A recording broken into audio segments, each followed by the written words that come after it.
Good evening, and welcome to this session of the University Series. It's titled Interfaith Dialogue, The Path to Peace and Personal Growth. I'm Leo Paulo. You're not hearing me, is that one? Okay, I'm Leo Paulo. I'm a member of the Padre Serra Faith Formation Team. A couple of administrative things, we'll get them out of the way very quickly. First, if this is your first university session that you've attended this year, please raise your hand while we take a count. We'll keep them up for 2 seconds. We'll need fingers and toes. This is your first time. Sounds good. Good, thank you. Also, if you are a season pass holder, would you please hold up your hand so we can take account of you?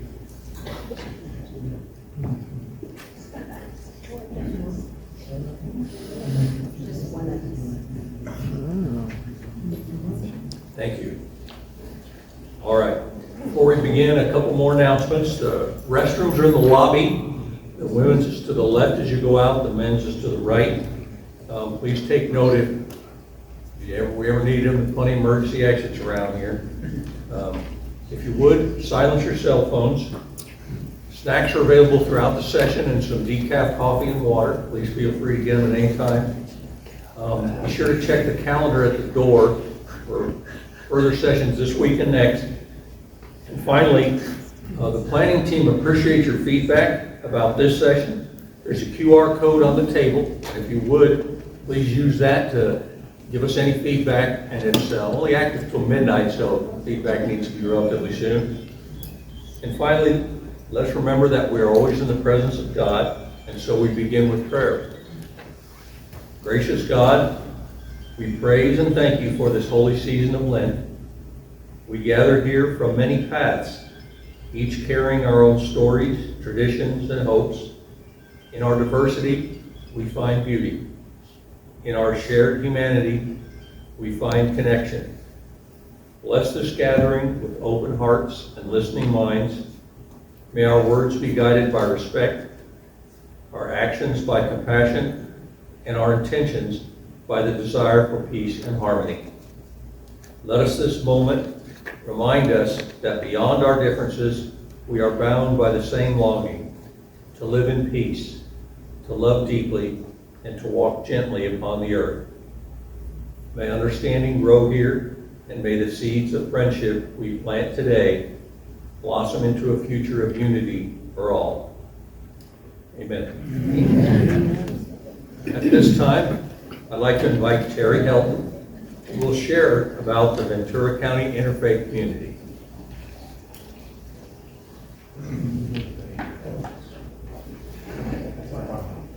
Can you hear me?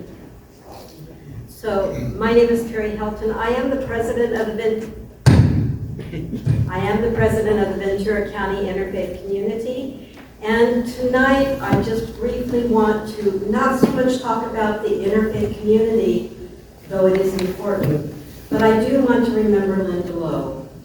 And Linda Lowe was my friend. Linda Lowe sat in my living room in 2005 with my husband, with my pastor, with Rabbi Mike Lotker, and we made a determination that we would form the Ventura County Interfaith Community. So Linda was with us from the beginning to do building bridges and opening understanding and building understanding. So tonight it is an honor to be here for the University Series, and I would say in memory of Linda tonight. And that as we're talking about dialogue, interfaith dialogue and why we do it, that you would be reminded that that is something she was involved in and loved very much. So I will give a pitch for VCIC that if you are interested after tonight, you can fill out the form that's on the table and submit it. And you can go to vcic.info, that's I-N-F-O, and look at past things we have done and the future things that are coming up. I really appreciate you being here tonight. Thank you so much.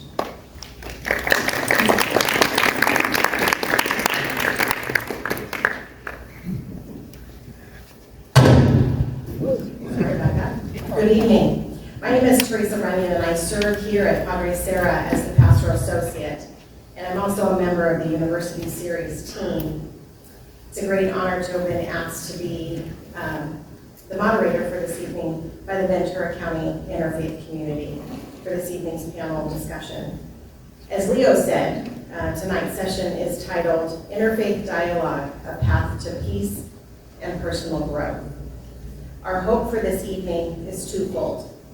The first goal is to promote peace through awareness, understanding, and dialogue. As a lifelong Catholic, I admit my world is generally limited to the Catholic stage. Since my teen years, I've only worked for the Catholic parishes. 99% of my family and friends are Catholic, so the majority of my relationships and daily interactions are with Catholic people. My introduction to interfaith dialogue was through Linda Lowe a number of years ago. She and her husband were instrumental in developing the relationship between Padre Sarah Parish and Ventura County Interfaith Community. About 10 years ago, I was invited to participate in an event that was hosted by the Islamic Center of Caneo Valley. It was a gathering for women of all faiths to share a meal and guided conversation. I sat with women from a variety of faith traditions. They were mothers, grandmothers, friends, sisters. And my realization, my takeaway from that day, was a new understanding from their stories and experiences was really quite simple. We may look different, spoke in different languages, we're from different places on this earth, practice our faith in different ways, but at the core, we were more alike as humans, especially as women. We all wanted the same thing for our families. All of us women of faith desired for nothing more than the health, safety, and happiness for our spouses, our children, grandchildren, and our neighborhoods. This new understanding enlightened and informed my experience beyond my rather small Catholic world. I began to appreciate in a new way people of other faith traditions from other countries and languages, and really the richness and beauty of God's people on this great big planet. At the time, I was also beginning theological studies right next door at St. John Seminary. So these two events kind of, well, I don't think there are coincidences. I think God always has a design for us, and these two things came together, and they really began to strengthen and deepen my spirituality. Certainly, expanding my understanding of just how big our good and gracious God is. And that our human experience can and will never fully be able to comprehend and explain our Creator. Which leads me to the other goal for this evening. Beyond being a path to peace, our hope tonight is that interfaith dialogue can also be an avenue for growth, opening new ways of understanding one's own Christian faith in light of experiences of others of different faiths. Just yesterday, I was sitting across the table in my office from a young Catholic woman who's dating a man of the Jehovah's Witness tradition. They're having lots of conversations about their respective religions and belief systems, trying to navigate a possible future together in light of their faith differences, which are posing some significant challenges. She shared with me that in her rather crash course in the Jehovah's Witness tradition, she discovered a newfound appreciation and love of her own Catholic faith. She realized how much she already knew, but also what she didn't know that she didn't know. She's spending more time in Scripture and in the Catechism. And all of this is in an attempt to inform herself in order to teach her partner. In spite of their challenges, for her, it's been an unexpected, happy byproduct of these conversations of faith. So tonight I invite you to listen to our speakers with open hearts and minds in order to deepen your understanding of what is really a universal desire for peace in our hearts, in our homes, in our communities. And then allow this understanding to move us to some personal growth. And now I'd like to introduce our speakers. I'll introduce them in the order of presentation. And then after each has had an opportunity to present, then we will move to questions and answers. You'll see right here in the middle of the room, we have a microphone. So if you have a question, you can come forward. Please speak clearly. Get right to the point to the question, so we can hopefully have time to get to everybody's questions. And then our speakers will answer. Our first speaker tonight is a good friend of Padre Seraph. Rabbi Michael Locker's been here many times, and he is a second career rabbi, having been ordained at the age of 55 from the Hebrew Union College Jewish Institute of Religion in 2003. He is a physicist who spent his first career in alternative energy, focusing on wind, solar, and geothermal energy. He holds undergraduate and graduate degrees in physics from Queens College in New York City and from the University of Illinois. Prior to his ordination from the Hebrew Union College in 2003, he received his Master of Hebrew Letters degree from the same institution. He's presently Rabbi Emeritus at Temple Ner Ami in Camarillo, right here in Camarillo, the Community Rabbi for the Jewish Federation of Ventura County, and the Scholar in Residence for Temple Adat Elohim in Thousand Oaks. Our second speaker is Dr. Tim Helton. He holds a PhD and an MS from Drew University, where he specialized in anthropology of religion, and an MA in theological studies from Claremont School of Theology.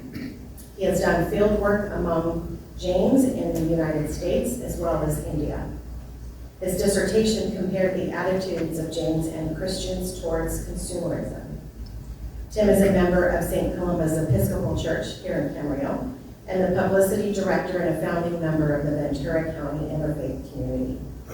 He also serves on the board of Clergy and Laity United for Economic Justice, you might hear it as referred to as CLUE, of Ventura County, as well as the Oxnard Homeless Prevention Program.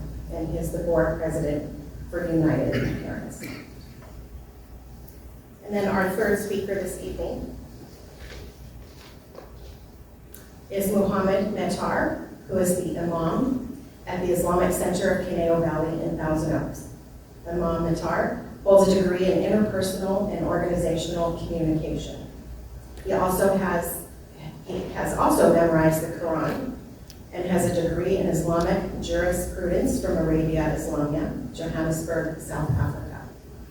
Through his writings, Imam Muhammad has contributed to the discussion of issues relating to Muslims in the West and is ardent about presenting contemporary Islamic thinking without letting go of core Islamic concepts and principles.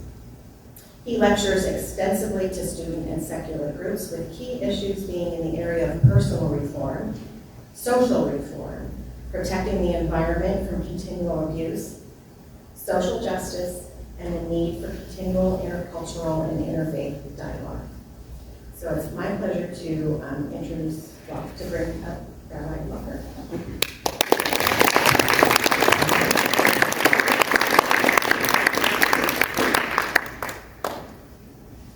And can you hear this? Yep. Yeah. Oh, yeah. Okay, good. And it might help to dim the lights. That's perfect. So, yes, happy to be here. I love when people raise their hands to answer questions. How many of you know no Hebrew at all?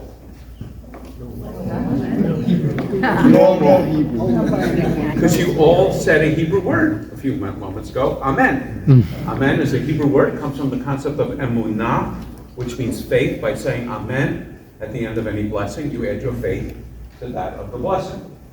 So, I know you can't see this, but I just want to mention that I have a website. It is frighteningly easy to produce your own website, and nobody checks what's on it.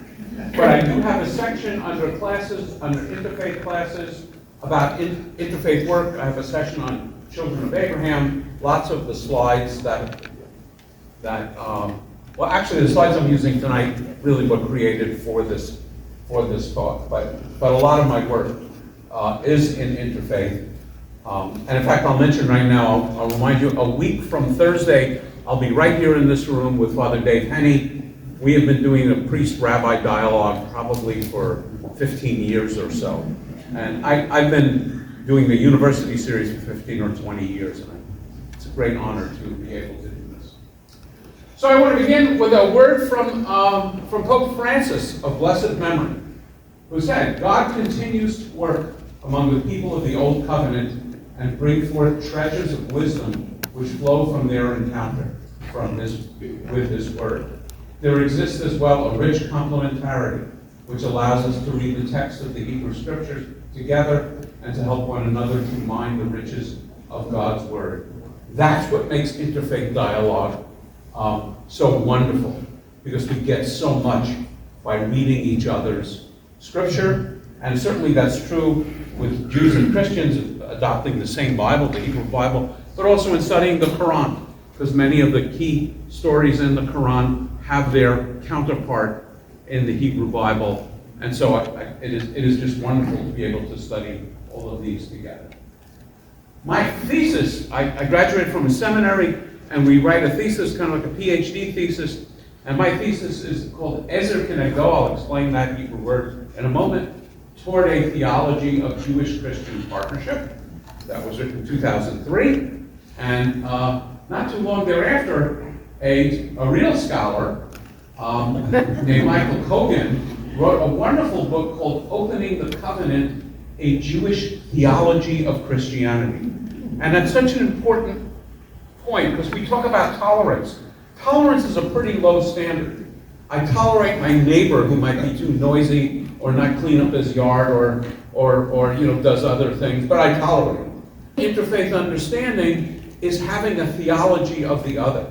So this book raises a wonderful question, which I'd love to discuss. According to Jewish theology, what's the role of Christianity? And of course, I challenge other faith traditions to look at that same question. So I love to ask this question: how many Jews do you think there are? What fraction of the world in percent would you guess are Jewish? Just shout out some numbers. 3/4. 3/4 of the world? Okay. 1%? Any other guesses? 1% or less. 1% or less, yes, that's about right. 0.2% of the world is Jewish, and about 2% of the U.S. is Jewish.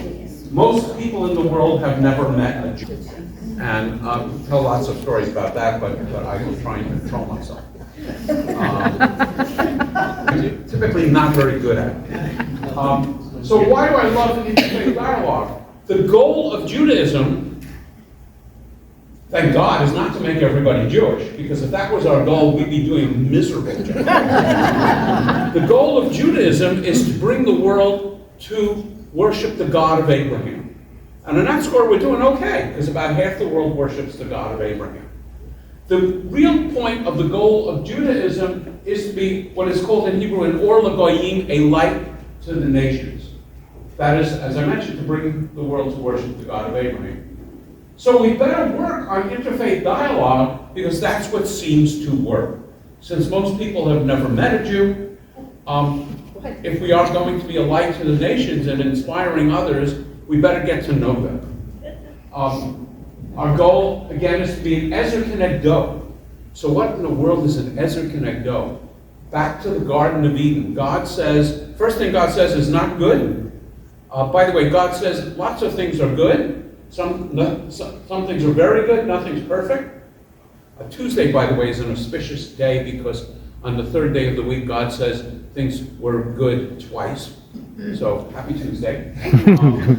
But then the first thing God says is not good is loneliness. God says the Adam in the garden needs an Ezer Kenegdo, which is often translated as help me, something vaguely condescending or demeaning. But Ezer can't be demeaning, it means help, because God is described as an Ezer. And Kenegdo is kind of like the scales of balance. Someone who helps not by being a yes man, a yes woman, or that idea, but someone who helps by challenging, by being in opposition. So that's where I think the relationship among religions should be. We should help each other by offering insights to one another and being enlightened by those insights.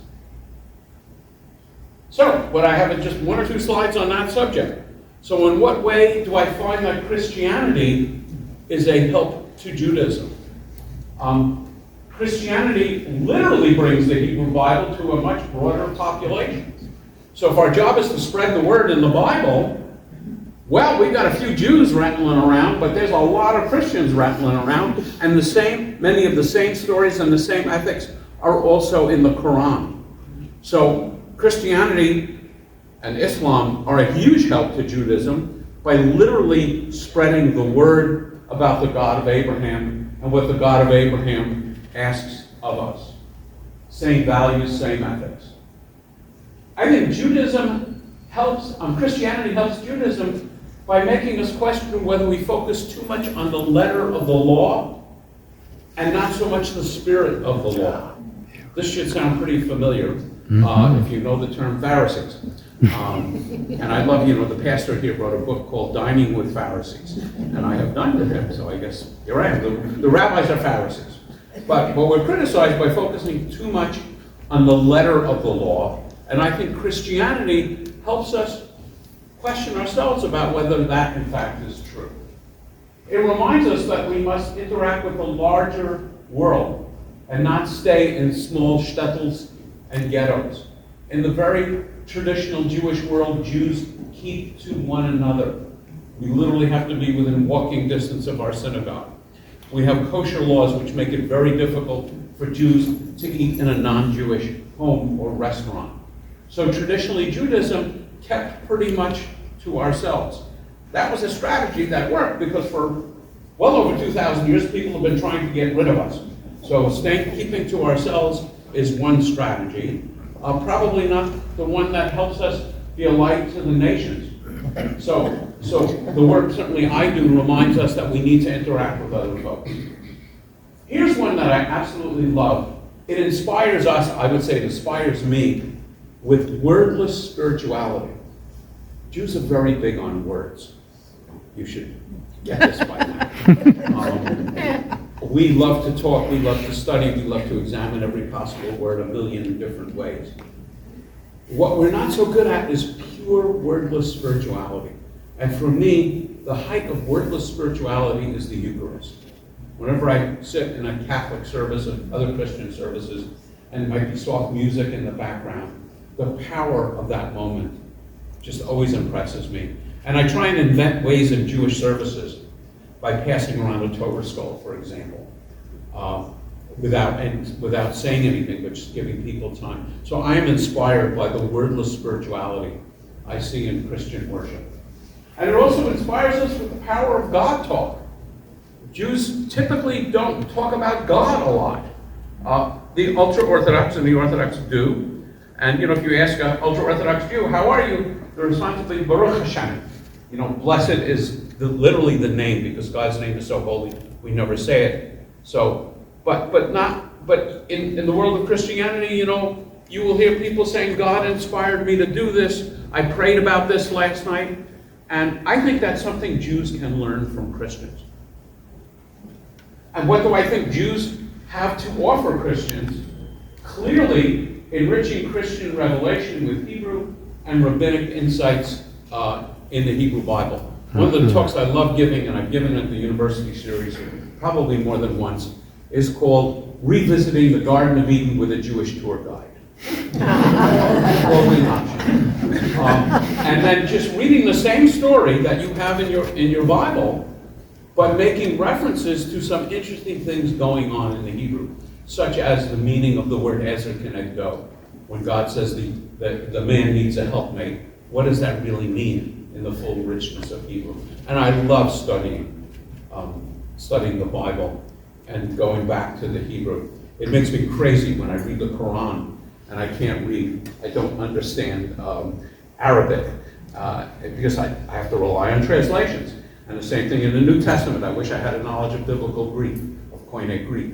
Because as any of you who speak more than one language know, every translation is an interpretation.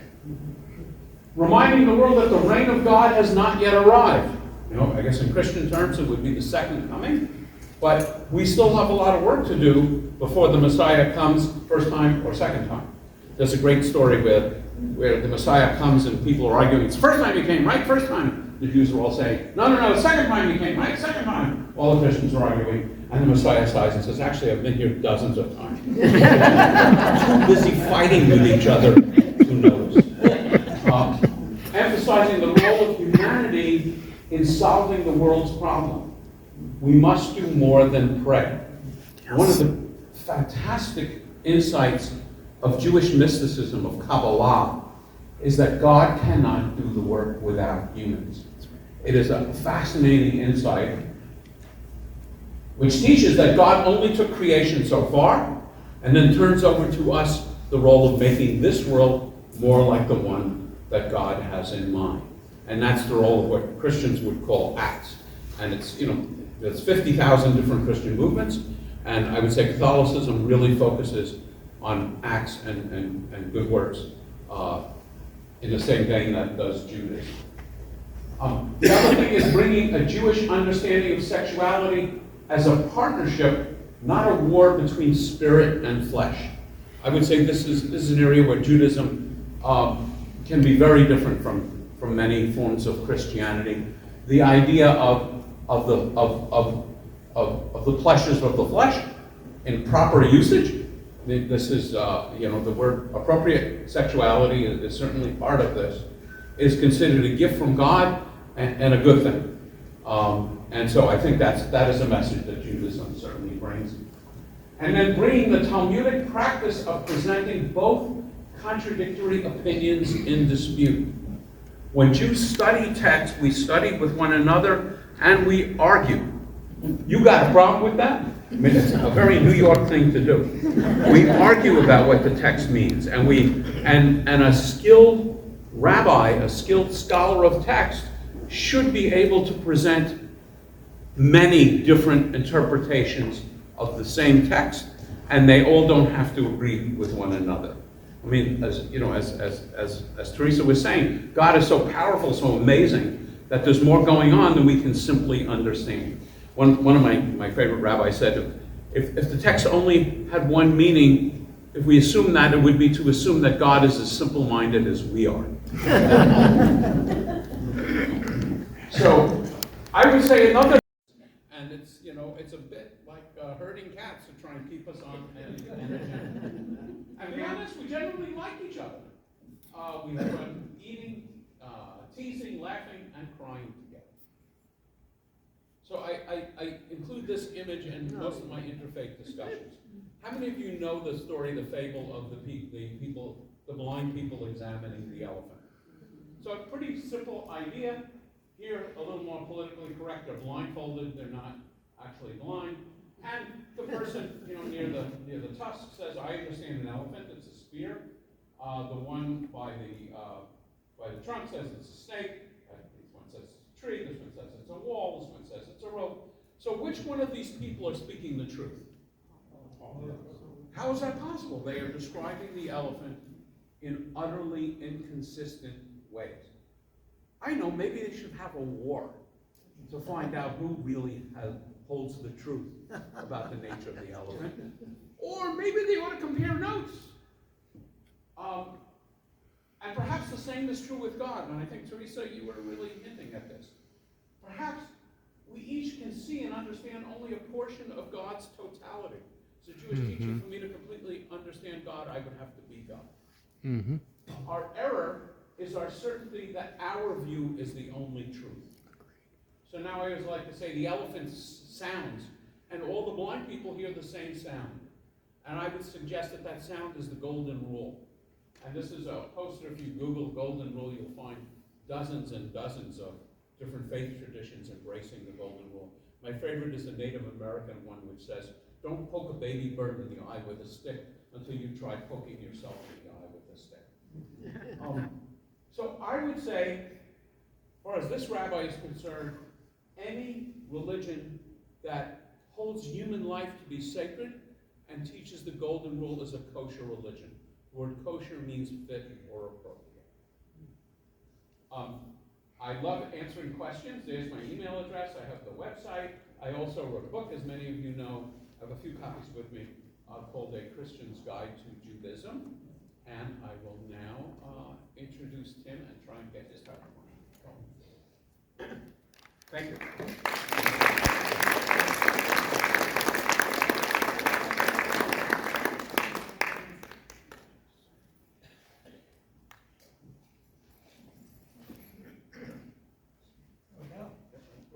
And your clicker is there.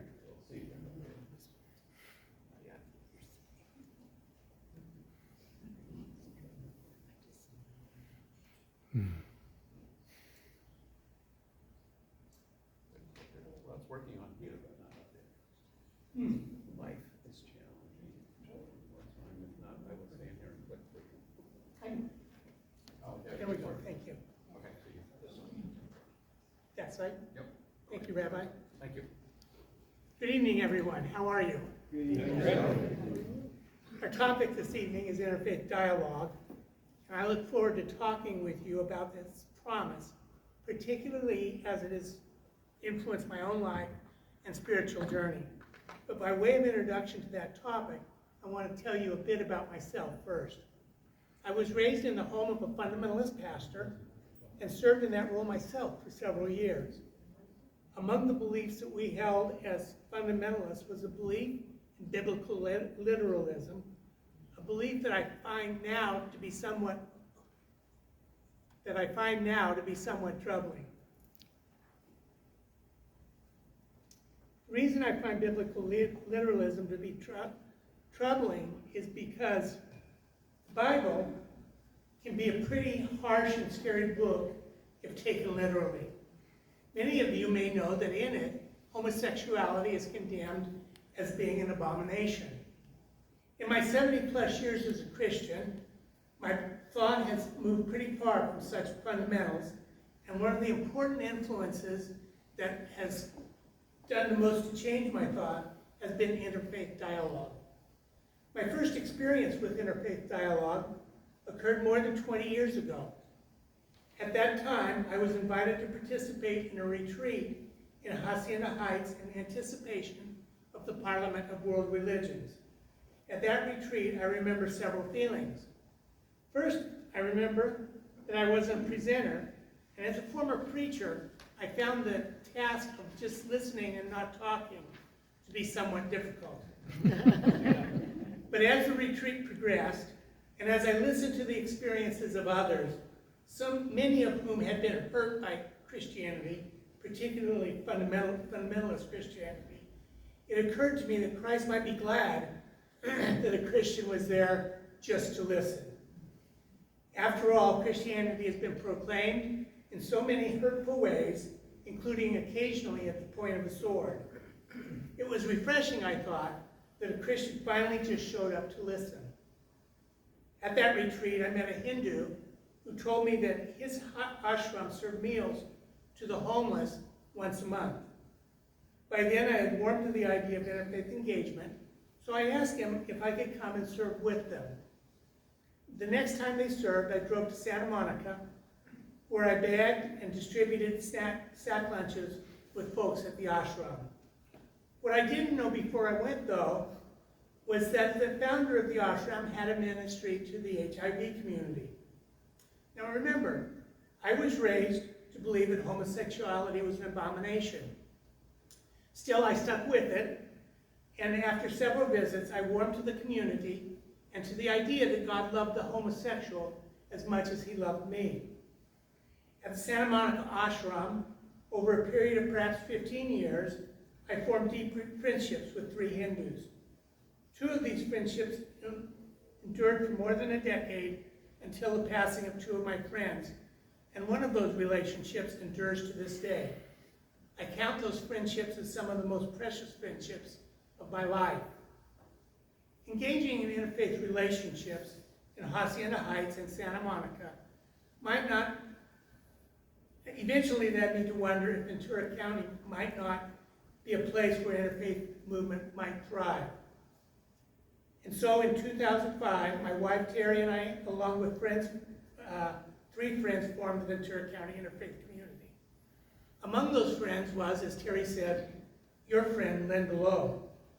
Our first activities were visits to each other's worship services, quickly followed by a public forum on death and dying. Since that time, we have continued to build bridges of understanding across religious boundaries with a variety of programs, including an annual Feast of Faith, where we ask individuals to simply have table fellowship with somebody from a different faith.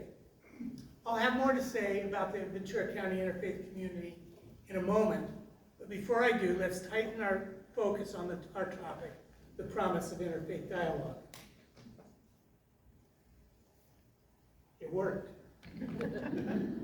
So, what is interfaith dialogue? As I use the term, interfaith dialogue is an attempt by people deeply committed to their own faith to engage others by listening to and appreciating their beliefs. That definition bears repeating.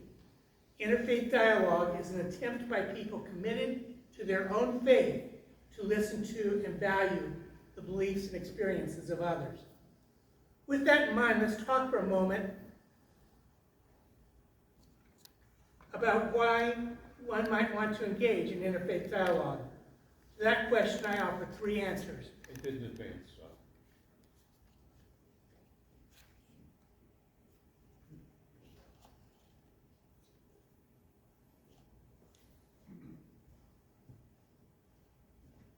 Let's go on without it. It's a Jewish computer. That's it. I'm on slide 3 if you can get me there. Oh, that's good. Talk without it. Okay, let me go on without it. With that definition in mind, let's talk for a moment about why one might want to engage in interfaith dialogue. To that question, I offer 3 answers. First, interfaith activity is at its core a peacemaking activity. Hans Kung, an important Catholic theologian, said, "No peace among the nations without peace among religions. No peace among religions without dialogue between the religions." Well, I make no claims that the Ventura County Interfaith Community will bring an end to the tensions in the Middle East.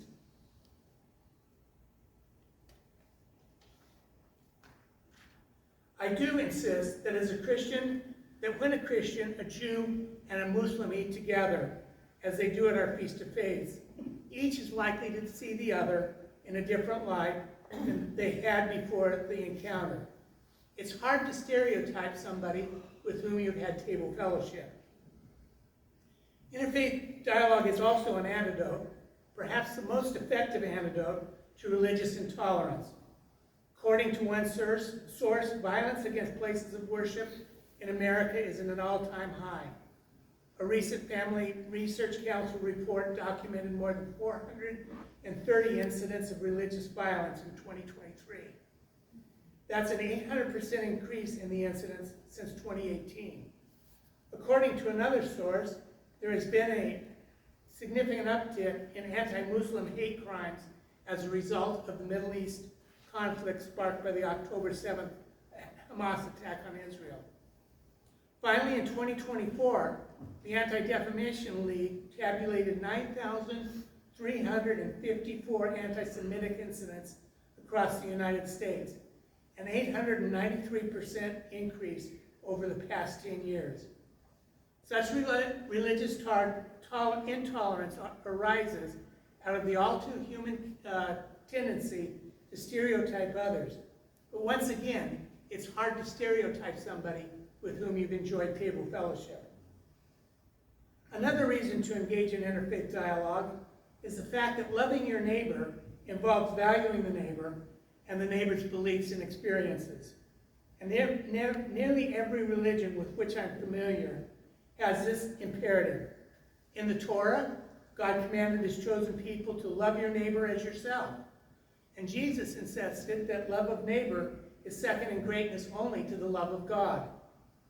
Finally, the Quran urged, "O mankind, indeed, we have created you from male and female and made you peoples and tribes that you may know one another." Arguably, loving requires knowing, and knowing requires prizing the beliefs and experiences of others.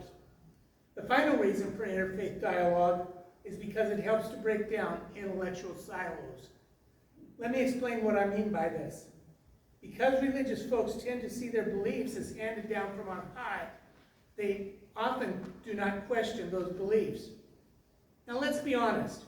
Even when one believes that a religion is divinely inspired, it is nevertheless the product of human transmission. If, as I once believed, the Bible is to be understood literally, it's still important for me to recognize that it's a complex book subject to human interpretation. The same can be said about most sacred texts. Interfaith dialogue gives me the opportunity to compare one sacred text with another, one religious tradition with another, and my religious experience with that of someone else. Interfaith dialogue provides both a mirror and a lamp that reflects the best of my own beliefs, and a lamp that illumines new possibilities for my faith. Sometimes interfaith dialogue highlights similarities. For example, as with the love of neighbor, the golden rule is common to all religions with which I'm familiar. Christians say, do unto others as you would have them do to you. Buddhists reply, whatever is disagreeable to yourself, do unto others. And Muslims counter, none of you truly believes until he loves for his brother that which he loves for himself. Now, love can be local, or it can be universal. Love that is local, love that values only those in one's own group, can breed a competitiveness that leads to hostility towards outsiders.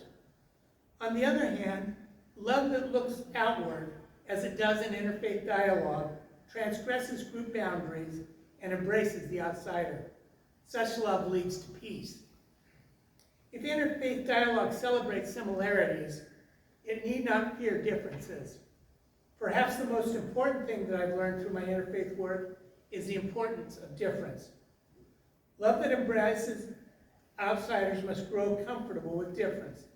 And when I become comfortable with difference, I find that difference often challenges me to grow in my understanding of my own beliefs by introducing new lenses through which to look at faith. In doing so, I often learn a great deal. Such was the case with my encounter with the LGBTQ community at the ashram. Such was also the case when I've encountered other religious differences. From Judaism, for example, I learned that God can handle a good argument. Indeed, Jacob, the patriarch of Judaism, was given his new name Israel after a night of wrestling with God. For someone who has often wrestled with God himself, such an understanding is a great comfort. From Buddhism, I learned the radical interconnectedness of all beings. Everything has a cause and everything has an effect. And through the law of cause and effect, every being is affected by every other being. The things that I do can be the cause of suffering or joy for other beings that will ripple through the universe for a very long time. And from Hinduism, I learned the importance of right action performed without attachment to the result of the action. While I cannot control the results of my act, the outcome of any action, I can act fearlessly in faithfulness to my calling and leave the results to God. It's my firm belief, then, that peace, which as Hans Kung suggested, begins with peace among religions, is possible, not through a unity that erases difference, but through one born out of love that embraces differences as well as similarities. Finally, you may be saying, but I'm not a theologian. How can I benefit from interfaith dialogue? In response, I reply that you can indeed benefit from the growth that interfaith encounters offers by forming relationships with neighbors and co-workers of other faiths. Meals are a perfect venue for such encounters, so invite a Hindu or a Muslim or a Jew to lunch or dinner. When you do, I want to offer some suggestions for making the encounter a positive one. First, listen appreciatively to your friends' beliefs and experiences. Ask what led them to embrace or continue in the faith to which they are committed. Next, Be fully present by owning your own faith journey. This, of course, doesn't mean arguing over whose beliefs are right, but it does mean being authentic about your own journey. Finally, being open to be changed by the dialogue. Maybe not in big ways, maybe just in small ones. In closing, I want to return to the organization that my friends and I founded 20 years ago. The Ventura County Interfaith Community exists to build bridges of understanding across religious difference.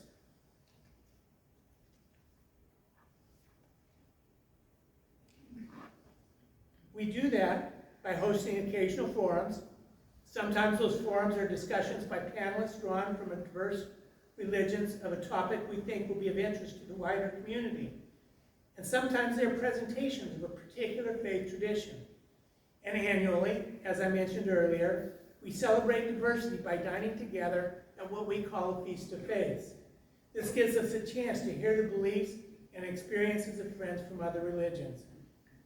If one or more of our activities sounds interesting, we would welcome your participation. And as Terry said, there are flyers that you can, with a tear out that you can fill out to put in your email address. Thank you so much for allowing me to spend a few minutes with you talking about one of my favorite topics. Perhaps after we conclude, you can tell me what led you to embrace Roman Catholicism. Thank you very much.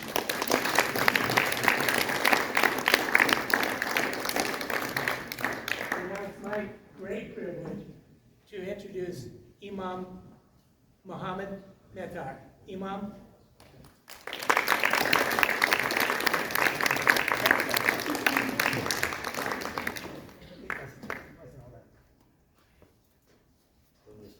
Two wonderful presentations, and I learned a lot from the rabbi as well as Dr. Hilton regarding not only Judaism but Christianity, and in particular. Imam, I'm going to suggest you might want to just use the handheld mic.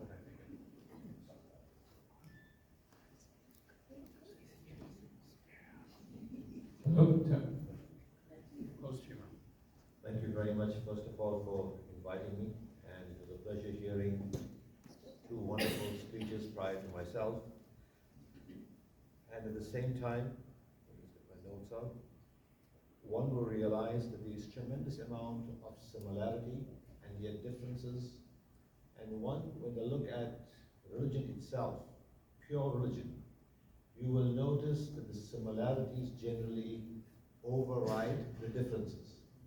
And the differences that sometimes exist in society are directly related to undertones that are not religious as much as they are sometimes cultural, political, social, or for that matter, economic. Having said that, let me share with you, and I'll try to follow a similar theme as the two wonderful folks have done prior to me. The first one being, as was asked, how many Jews are in the world? How many people are part of the Jewish faith? I'd like to ask the same question. How many Muslims do you think are in the world? 2 billion. And before we talk about how many, that's fine, that's totally fine. Those of you that do not know me, where do you think I'm from? How about you? Take a guess.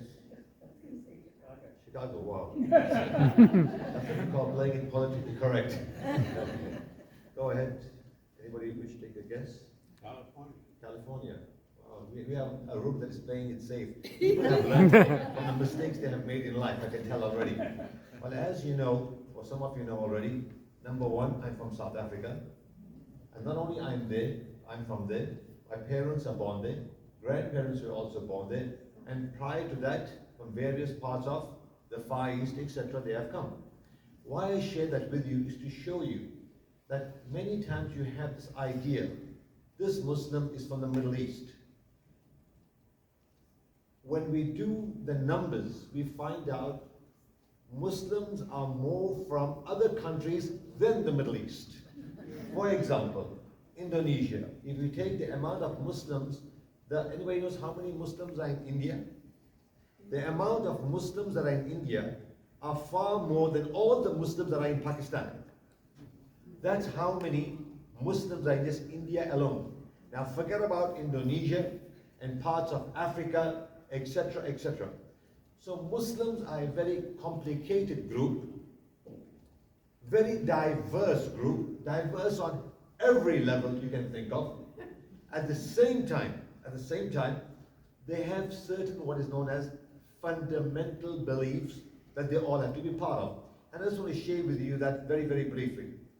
Just remember, I'll use the example of a right hand and left hand, and some of you have heard me do this before, so just bear with me and act like you're astonished when I'm talking, so I get more happy. Having said that, the right hand, for example, to believe in one God.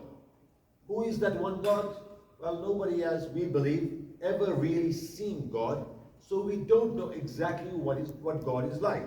Just like asking someone, define to me what is a lychee, or define what is a mandarin, or define what is a mango. If a person has not seen a lychee, how are they going to describe it? They'll say, well, it has a little bit of a prickle on it, and it's a little bit, maybe twice the size of a dollar coin, and it's a leathery nature. And yet, if I was to show you each one, your perception of what you are seeing live at times will be quite very different. So, who is God? God is one. What is God called? God is called Allah. Why do we call God Allah? Not because we're going to blow up buildings. No, we call God Allah because we believe there is no gender associated with God. So in English, when you say God, there is a chance. Well, let me play politically correctly, and I'll say Goddess. So if he says God, I say Goddess, etc. No. We believe Allah has no color, Allah has no gender. So who is Allah? Suffice to say, Allah is Allah, and Allah knows who Allah is. Having said that, God, we believe, thereafter sent down messages. How many messages do you think we have in our faith? Anybody take a guess? One? Anybody else? Hundreds? That's much better. Anybody? 124,000. Starting off at Adam, peace be upon him, ending off at Muhammad, peace be upon him, and in between you get so many, and you've already heard a few. Abraham, Ishmael, Isaac, Moses. In fact, Moses, anybody knows how many times Moses comes in the Quran? Over 127 times. Then you have Jesus, peace be upon him. You also have thereafter Noah, peace be upon him, etc., etc., etc. And just to be very clear, if any Muslim, even in jest, even as a joke, said, well, but I think Jesus was not as great, that, in fact, just saying that gives me chills, because if there's a Muslim here, he can take me out of the fold of Islam. If a person says, well, you know, Moses, peace be upon him, I think he shouldn't have. As soon as he says that, by default, that person is out of the fold of Islam. He or she is no more Muslim. That's how sacred prophets are to Muslims, the 124,000 of them.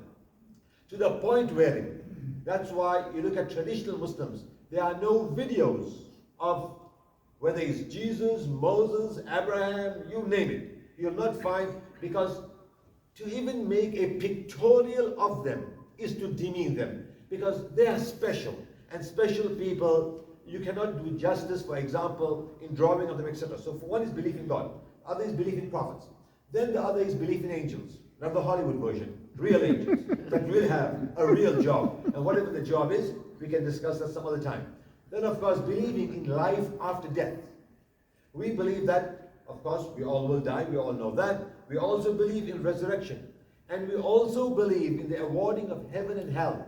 Not just because I'm a Muslim, I go to heaven. No, if I'm a Muslim and I do good things, then God will give me a chance to go to heaven. And if I'm a Muslim, even though I may be an imam or religious leader, who knows what I'm doing on the side? You know how religious folks are? This is the creepiest folks, sometimes the religious folks. So that's the reality. So God, because we all have sometimes a double life. So God is telling me as well, just because you claim to be quote unquote a religious leader, we know what skeletons you may have. And as a consequence of that, there could be repercussions. So therefore, live a life that is transparent. Your private life should be no different from your public life, vice versa, as we heard statements similar to that made prior to my saying of this. And of course, we believe in heaven and hell. Now these are simple things that we have to believe in. Also we have to believe in the traditional scriptures. In fact, you have to believe what was sent to Moses, you have to believe what was sent to Jesus, you have to believe what was sent to Noah, you have to believe what was sent to Abraham, you have to believe what was sent to Joseph, you have to believe what was sent to Jacob. We have to, even though we don't have those books in their original authentic form, a Muslim cannot say, well, I haven't seen it, so therefore I don't believe in it. As soon as he says that or she says that, they are no more a Muslim. That's how easy it is to get out of the fold of Islam, and by believing all those things, guess what you become? Please don't say it loud because you all may become Muslim at this point. Okay, so that is the faith that we are, things that we are called about, basically they are our constitution. Once a person believes in those things, then you use now what is known as the left hand. The left hand is the things that we are doing. So those are the beliefs. Now these are the things we have to do, and I'll make this very, very short, this part. You have to, and all of you are familiar with these things. The things you have to do is, of course, pray. You have to fast in the month of Ramadan. Ramadan is right now that is taking place. We're all fasting from roughly now after time change around, let's just say, roughly 6 o'clock all the way to sunset. Just when this meeting started, roughly, that was the opening fast time. One has to go for the pilgrimage, and approximately, I would say, 4 to 5 million people go to it on a yearly basis. And that is something you only go for if you have the financial resources. You don't max out your credit card to go for the pilgrimage. God doesn't want you to come if you cannot afford it. And He doesn't want to burden you by going there if you cannot afford it. Only if you are liquid, you have the cash, you have the ability to go, then you will go. And if you don't go because you don't have the resources, or for that matter, you have issues such as walking issues, whatever it may be, and you cannot go, then you do not go. It's not a burden. Thereafter, you have to also give what is known as the charity, which is known as zakat. Anybody knows what the charity is? And this is only to give to the poor. It's not to give to the mosque. You can give it to the mosque to distribute for you, but this is not something that the mosque can utilize upon itself. Anybody knows what's the percentage on that, roughly? Yes, very close. 2.5%.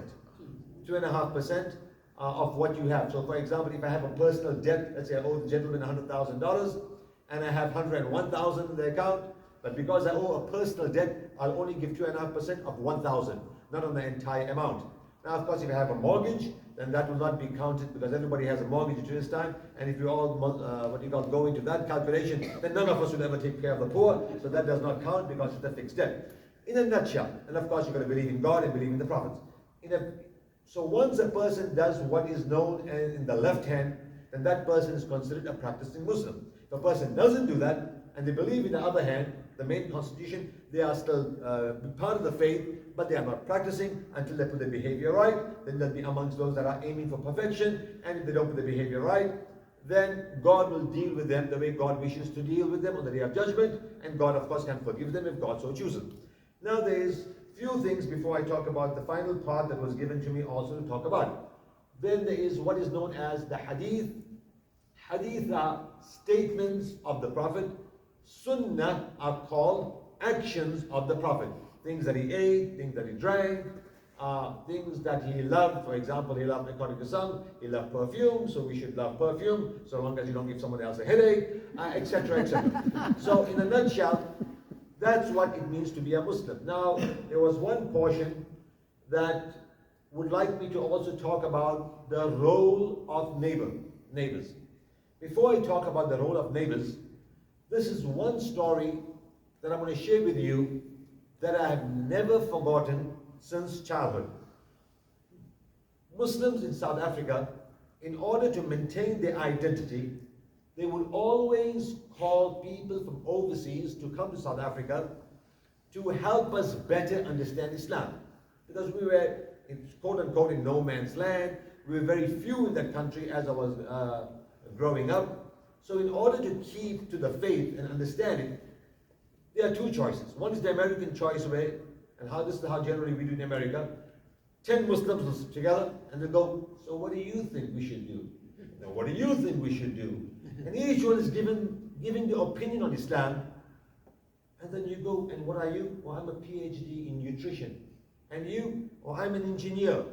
And you? Well, I'm a carpet cleaner. And one begins to think, how in the world people that don't fully understand the religion are making up aspects of the religion as they go about, not realizing they're impacting many people out there. In other words, the blind leading the blind. Well, let's not insult the blind. It's more like the fool leading the fool. So in South Africa, they decided they were not going to use this method. And their method was the following. We're going to call experts throughout to help us better understand the religion. There was one scholar they invited.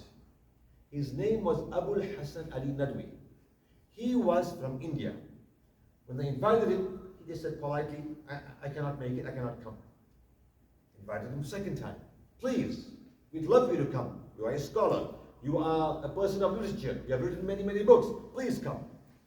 But the fifth time they asked him, he says, look, I don't want to tell you why I don't want to come, but I'm going to tell you right now. And he said the following, because you people in South Africa are wretched to your neighbors. And my religion tells me, be good to thy neighbor. And you want to invite me as a religious person, so when I come there, it will make you feel more religious. Wow, we religious guys got this religious guys. And that's going to make you gloss over the filthy things you are doing to your neighbors. Thereafter he said, and as you know, South Africa dismantled apartheid many, many years later after he said what he said. But by then, when it was time for him to come, of course he was not alive. But, however, suffice to say, when we say we love or love thy neighbor, from a Muslim point of view, it is not only the dismantling of apartheid for people in South Africa, but we have to ask ourselves, what is my relationship to the people of Mexico? They are humans too. They may not have an American passport. So when we talk of neighbors, it's not only who's next to me. That is by the way. That person next to you, earlier you heard, is my neighbor's, how is their yard? Well, for me to put my yard right is not because I love my neighbor, it's because I want my property value to stay up. So am I really motivated by my neighbor, or am I motivated by selfish agenda? And I will conclude very, very shortly. That is where the Prophet of Islam said something very beautiful. Even if your neighbor goes to bed hungry, and you go to bed satiated, with a full belly, then understand full well, the Prophet of Islam is telling us, that you are not a perfect believer, you have a lot of problems, you got to put yourself right. Another statement of the Prophet of Islam, where one of his wives says the following.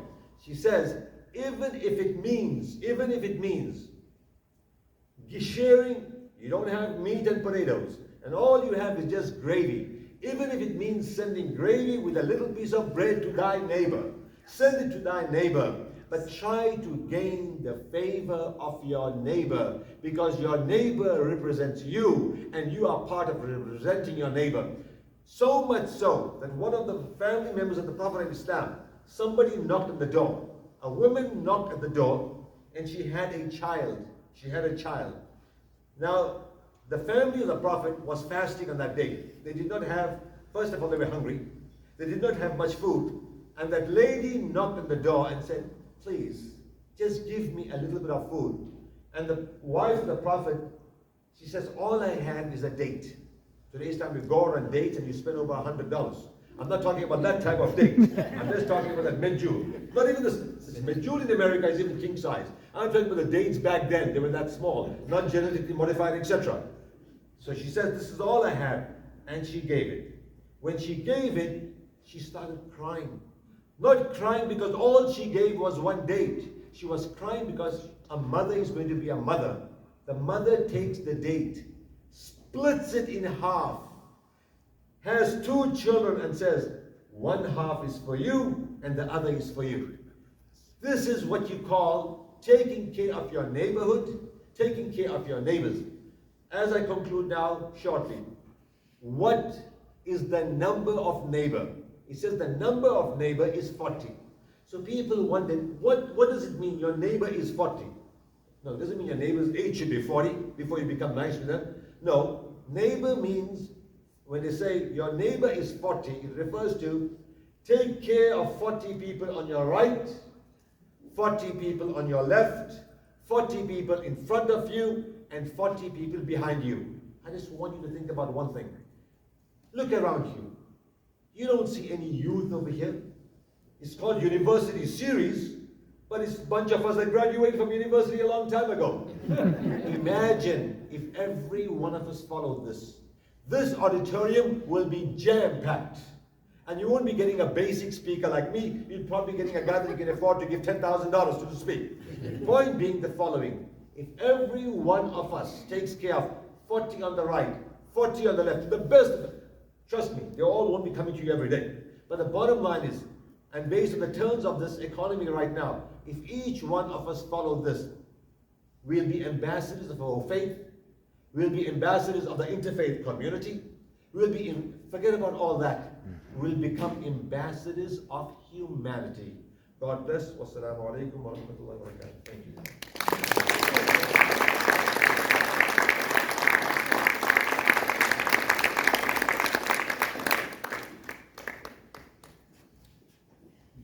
Okay, we're gonna move to questions. Let me just make sure. You want this- us to come stand up here with me? Yeah, if the three of you wouldn't mind standing up here.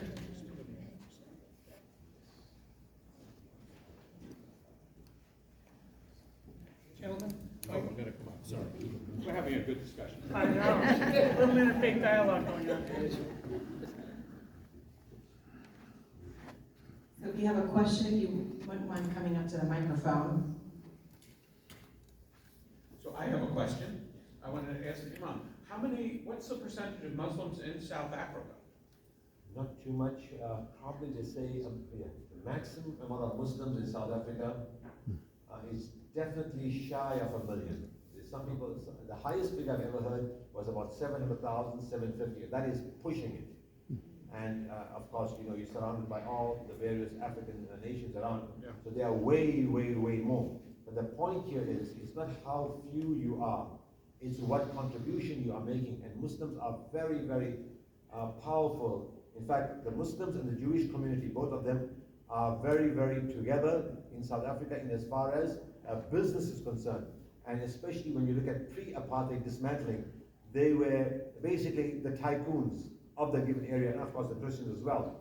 And the point I was trying to make is, your success should not lead you only to being amongst yourselves. And when the scholar refused to come, basically he was saying is, how dare you live a beautiful life in Africa when the natives are being exploited? Yeah, but to answer your question, 500 to 750,000 maximum. We answered them all, huh?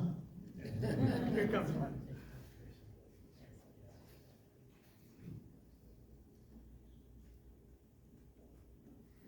First of all, thank you all so much. My question is, what do you say to someone who tells you that all religions are just meant to control the masses and the populations and direct them into this narrow path of this is what you should be? That sounds like something for you. Yeah, so I often point out that the word for religion comes from the same root word as ligament. It's that which connects us. And I am a proponent of organized religion. And my point about that is, if people need blood, let's say, you know, there's health issues, what do? Do I go out on the corner here and yell, give blood, maybe make a sign or something? Or does my church organize a blood drive? So there are bad religions and there are good religions, and you know, but when people do bad things in the name of religion, that's a black mark on them, not on religion. And I would say, you know, you go to any hospital in town, a majority of them are going to have somebody on the front porch. And I would say, yes, the idea is to control, but to control us into paths that are good for the world. and good, and again, I would just say the golden rule, as the Imam, describes so beautifully, helping others, because they're created, I would say, in the image of God. Different, okay, so I won't go. I think I would respond to that. As you were talking, I was thinking, I used to teach a class on world religions, and at one point I drew a circle on the blackboard and said, if you think of the area inside the circle as being controlled, and you think of the area outside of the circle as being chaos, good religion lives on that line. If a society is overly controlling, then the prophets speak to that and call it to liberation. If a society is chaotic, then the prophets speak to that and call it to a form of control. That's my humble 2 cents worth. I'll make it very simple. Religion itself is never controlling. It's the people that follow it that try to exploit elements of it to control those that are beneath them. Religion itself, what is religion itself? Believe in one God. For us, is it controlling? I don't think so. Believe in prophets. And all the prophets we believe, even though from our perspective we may take out flaws on each one now and then, but if you look at them, what was their message? Believe in God, live a moral life, and stay away from that which is improper in nature. That's not controlling to me at all. In fact, we all believe some element of this. But what ends up taking place is that you get people that become dogmatic. Oh, you don't believe in God the way I believe. Well, you're going to pay the price for that. You don't believe in the prophets the way I want you to believe. You're going to pay a price for that. And they do not know where to draw the line. So it's not religion that is controlling. It is people that exploit elements of religion due to their own insecurities to control the lives of others. And that is something that we have to make sense of. And by the way, in modern times, I can understand when young people say what you are saying, that, oh, well, organized faith is like this, etc. Because each one of the faiths has what I would sometimes say, rotten apples within them that create these outcomes. And we have to, as was said earlier, when we notice that, we have to have dialogue with those people. We have to sort of bring them down to the moderate pathway. And sometimes they don't know better. And we have to assist them in sort of getting them on a better navigational pathway, so to speak.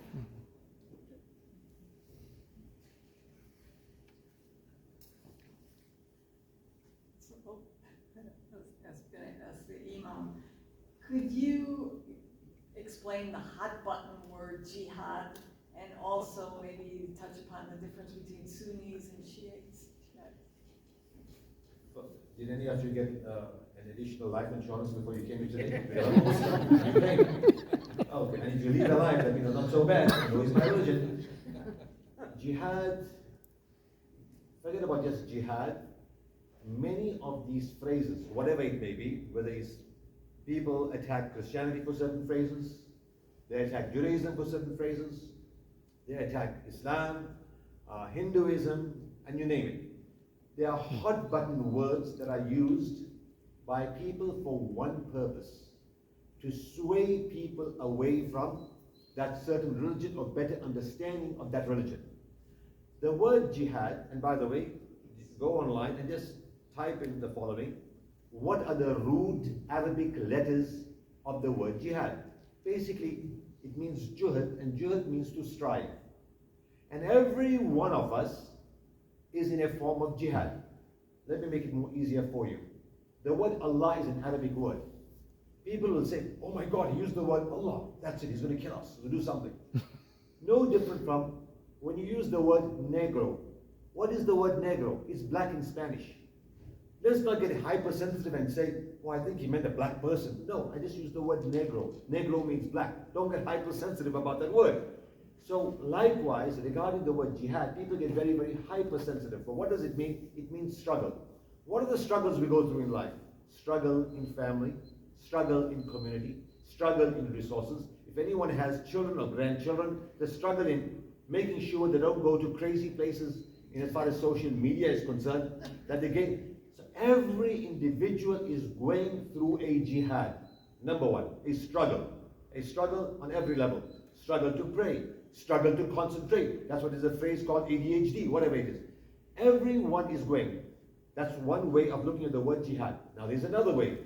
It means defending your land, defending your property, defending your household, ensuring that somebody won't just come to your house and hurt your children, or hurt your grandchildren, or hurt you. That is jihad against a crazy individual walking into your property or walking. So jihad has multiple gradations associated with it, no different from America that will say, for example, protect your family, or protect your land, or defend, etc., etc.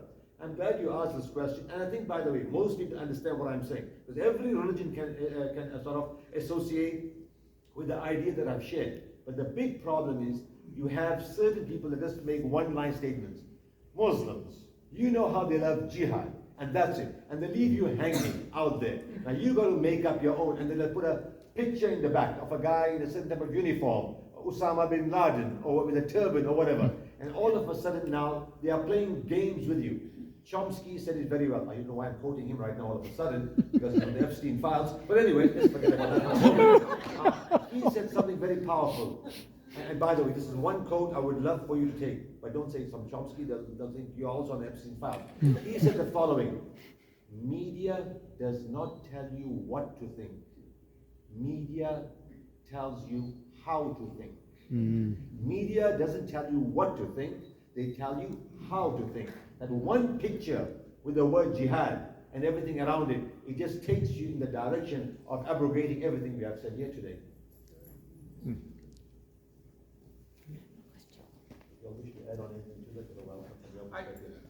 I wanted to add, both on that or on the other question. When people don't have religion, they follow other practices. So, for example, communism. Communism is an ethical system. The problem with the ethics of communism is that it doesn't talk about the sanctity of human life. It talks about the sanctity of the state's economic system.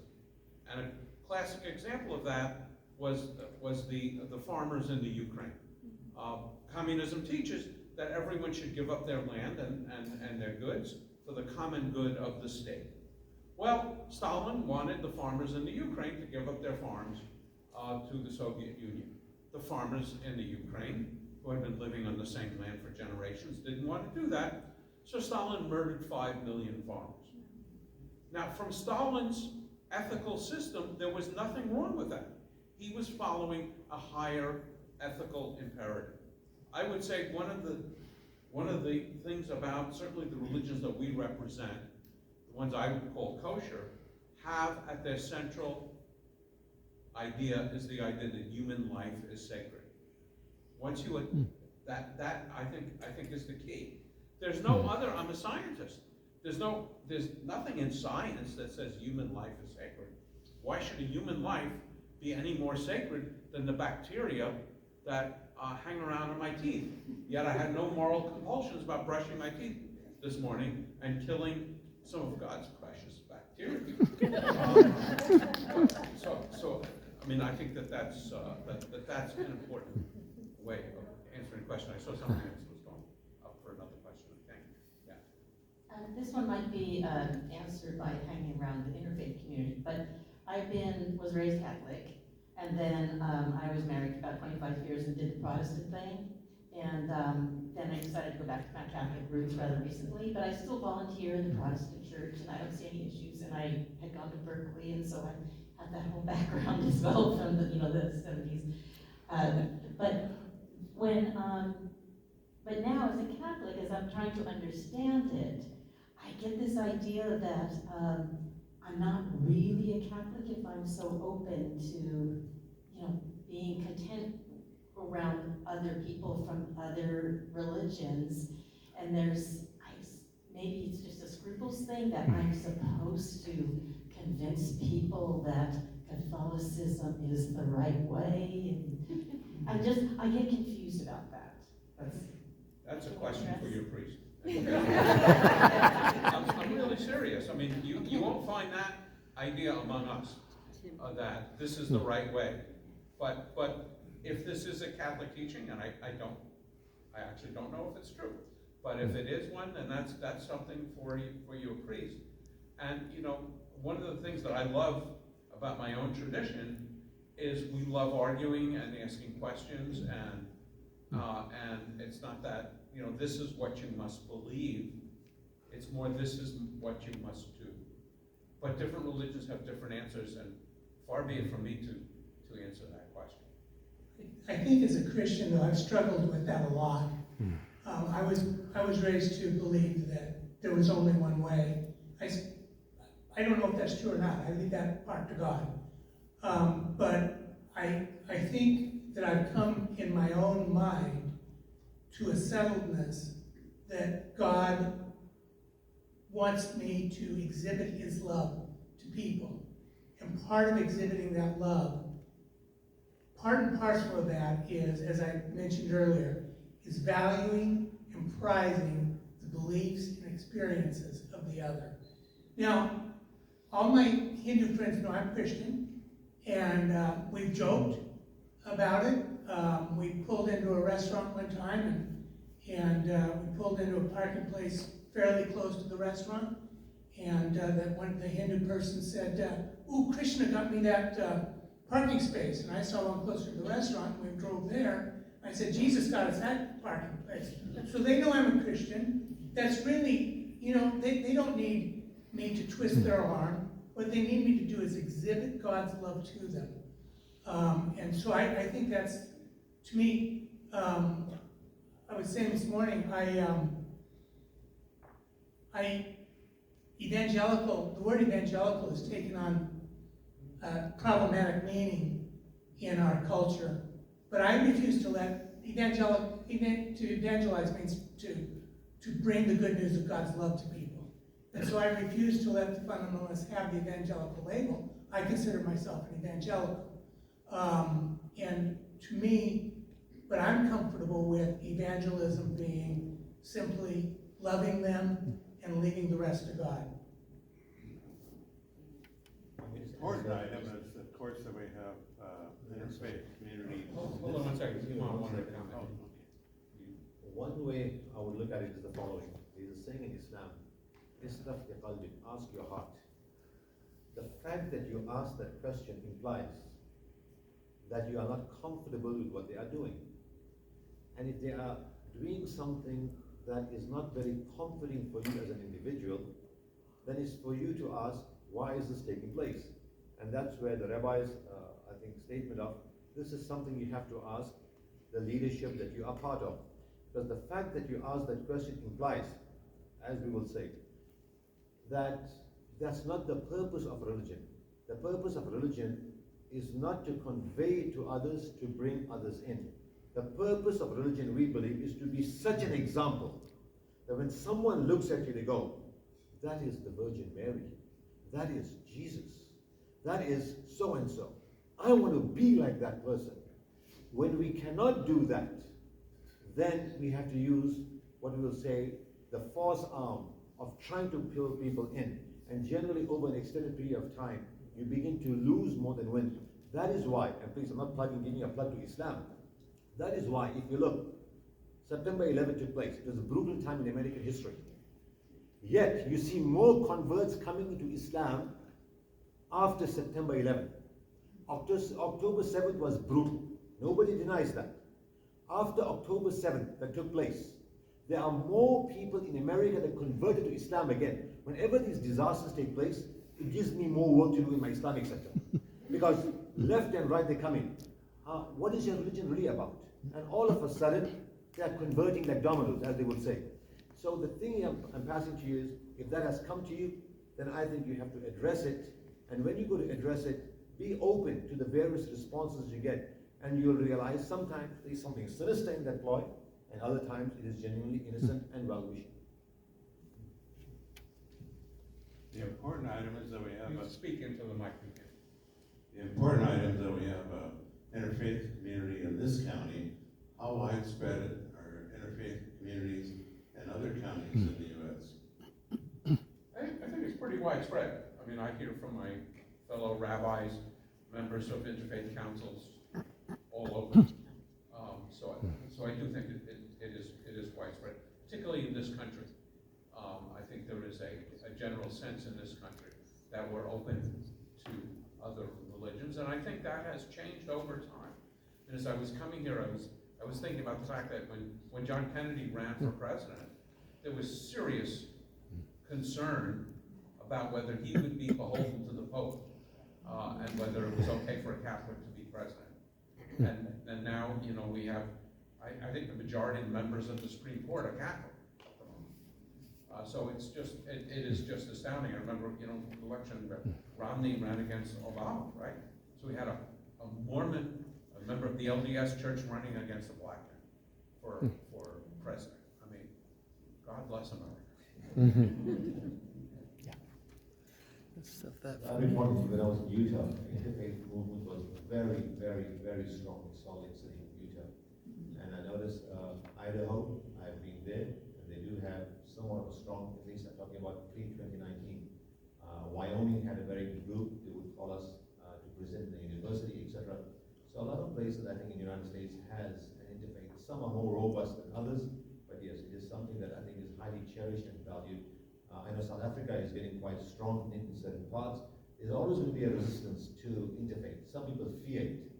Some people fear conversations like this. They fear it because, oh, if our guys are going to go there, who knows, they may give up the faith and become something else. And then there are others that sort of appreciate it. And then a lot of young people, that right now is the month of Ramadan, we have what is known as the iftar events on Fridays and Sundays. Now we're pretty much done with it, but regardless, and we had some people coming just for one purpose. I just want to see what your food is all about. So there are a lot of benefits to going. For some it is learning, for some it is social, for some it is eating, and for some it is leaving more confused. But be as it may, it's a good thing. If you've never been to a feast at the Islamic Center, if you can wrangle an invitation, their food is amazing.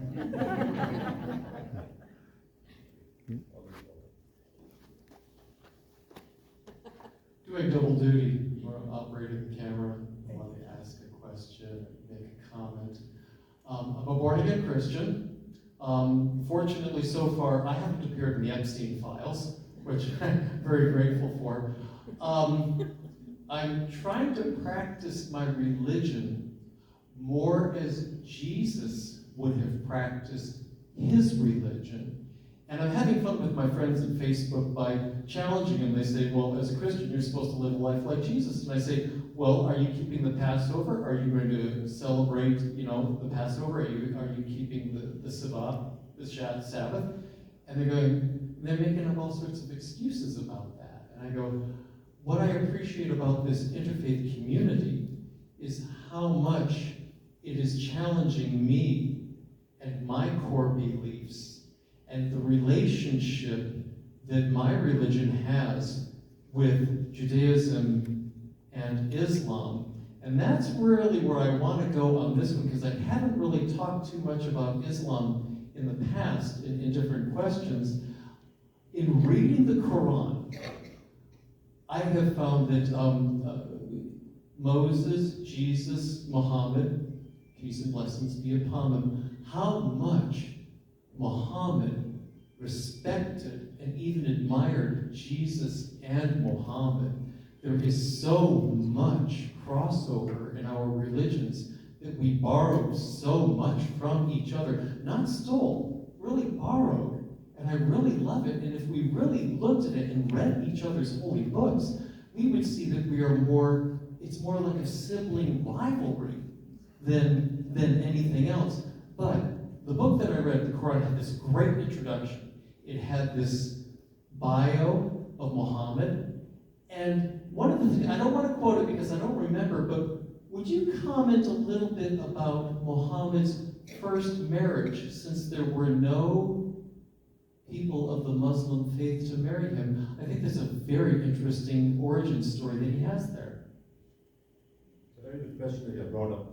Number one, there is one version of what you have said that is, and we differ on that to a certain extent. When Muhammad was roughly about 23 years old, because he came from a very, what we call, noble lineage, number one. Number two, his background was quite affluent. They were traders.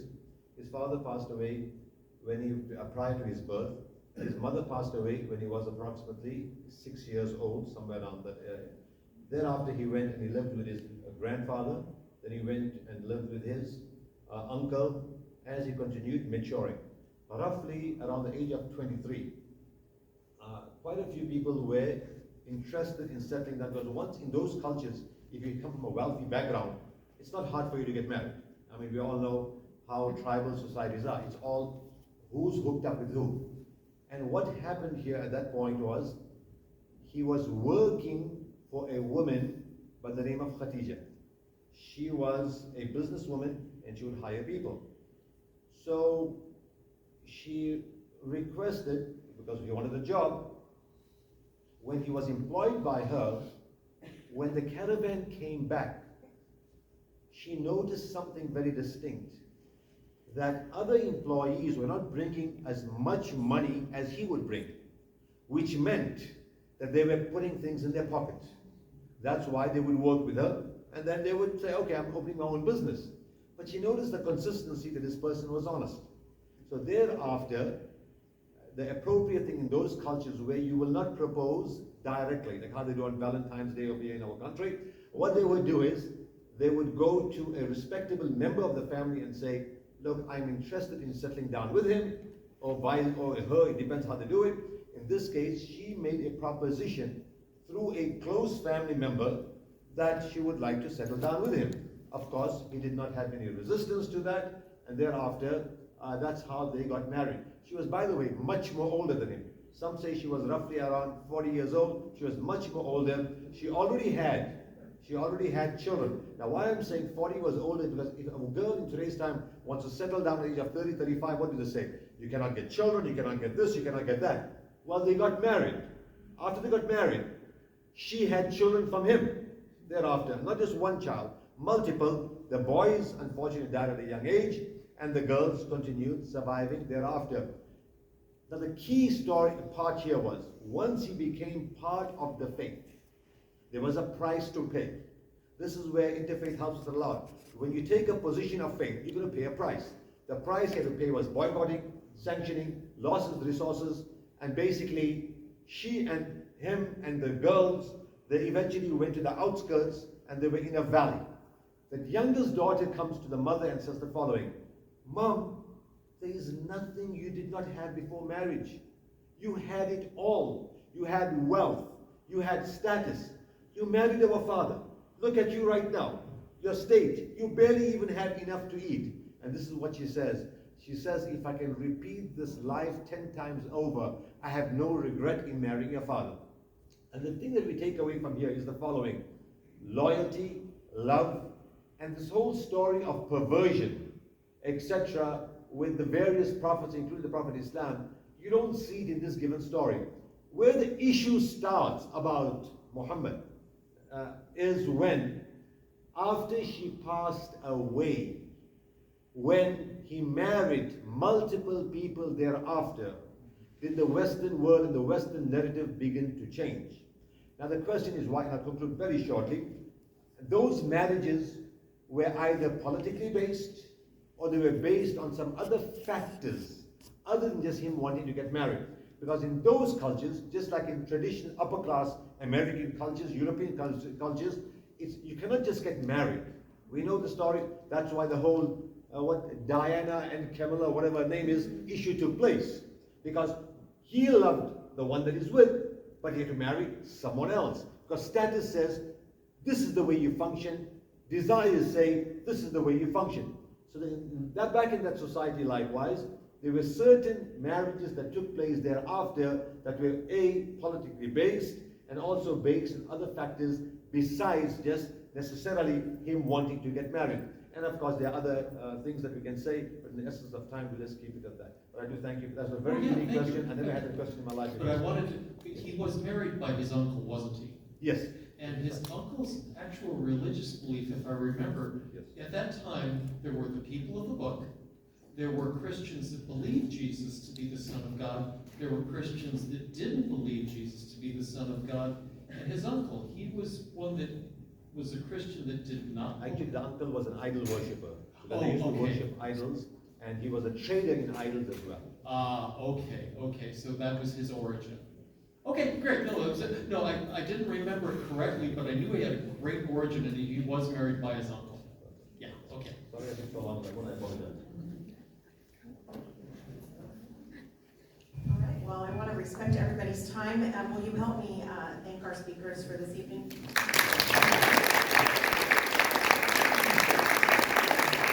Thank you all for being here, and one last reminder to do your feedback evaluation using the QR code before midnight tonight.